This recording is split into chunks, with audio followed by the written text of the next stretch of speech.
This is really an incredible story tonight. When State Trooper Dwight Durant retired after 24 years on the job, he and his wife, they decided to go on a 13-month boat ride. During that 13 months, they traveled 7,750 miles on a 400-square-foot boat at an average speed of 6 miles an hour. It's called America's Great Loop, and it's one of America's last great adventures.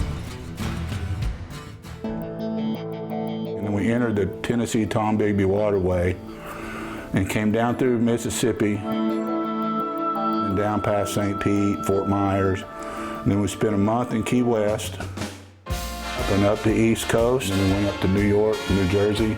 That journey is one only about 150 people do every year. From Lake Michigan to Chicago. And certainly not many of them are landlocked Oklahomans. But Dwight and Shelley Durant have always loved boating, and when they heard about the Great Loop, they didn't just dream of doing it, they actually did it. It's just freedom being out there, and all this stuff that we work so hard to accumulate, this home, our cars, and doesn't mean anything to us anymore. We give it all away to have one more season to do that. Hey everybody! Hello! It was just him and Shelley and their two red-bone coonhounds, Molly and JoJo, on a 2005 47-foot Sea Ray boat called 10-7, which in law enforcement means off-duty. So we're here at the Key West Dog Beach. They spent a month in Key West, 2 months in the Bahamas, and stopped along the way to park the boat, get a ride into town, and learn the history of places like Savannah and Charleston, or see the sights at Niagara Falls in New York. No schedule. So when they caught the tail end of a hurricane, they just sat there and waited about a week before taking off again. The number one rule is not to have any plans, not to have an agenda. As for supplies, they carried scooters on board, and when they would dock, they'd ride to a store and come back with whatever they could carry in their backpacks, or in the case of dog food, haul on the scooter. As for things like banking and pharmacies, they just figured it out. What they didn't do was worry about events out of their control. When the January riots thing happened, we didn't know it till about May. We didn't watch any TV, you can't do anything about it, so you're free of all that stress.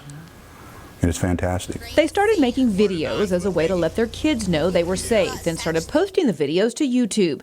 Their kids are 29, 26, 24, and 23, and keeping in touch is where technology came in handy. I have 2 grandkids, and so I spent a lot of time FaceTiming them. It was good because when we came back, the youngest is just 19 months old, and she already knew who we were, and she remembered us. She says the question she gets asked the most about their trip? Most people go, y'all still like each other? Yeah. They both say in their nearly 17 years of marriage, they have never been closer. And they met people from all walks of life, even a couple from Muskogee and one from Edmond. We've met some friends we'll have for the rest of our lives. It wasn't all smooth sailing. They had to learn how to navigate through some 50 locks and getting around barges and heavier traffic, and the river system coming out of Chicago along the Illinois and Upper Mississippi rivers was tough. And they dealt with a few engine issues and hit some rough water once, but all of that minor compared to the beauty and serenity of being on the water away from it all. Everybody that's commented, they want to do something like that, but they won't put it on the calendar. They're working too long. They someday.